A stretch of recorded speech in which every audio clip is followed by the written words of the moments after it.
జై శ్రీరామ్. మంచి మాటలు. జీవితం ఒక నాటకం. ఆ నాటకంలో కథ అర్థమైతేనే ఆనందం. అంటే జీవితం అనే నాటకంలో కథ ఉంటుంది కదా. నాటకం అన్నప్పుడు కథ ఉంటుంది. ఆ కథ మనం అర్థం చేసుకుంటూ వెళ్ళాలి, జీవితాన్ని గడపాలి. అప్పుడే మనం ఆ జీవితాన్ని ఎంజాయ్ చేయగలుగుతాం, ఆనందంగా ఉండగలుగుతాం. జీవితం ఒక అపూర్వ వరం.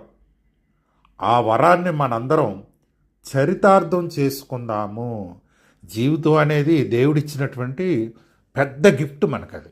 కాబట్టి ఆ జీవితాన్ని మనం ప్రశాంతంగా గడుపుతూ అర్థవంతంగా అందరికీ సహాయం చేసుకుంటూ బతికితే చరితార్థం అవుతాము. మౌనం మనసుకి దేహానికి శాంతినిస్తుంది. ఎంత మౌనంగా ఉంటే అంత ఆనందం మనకి.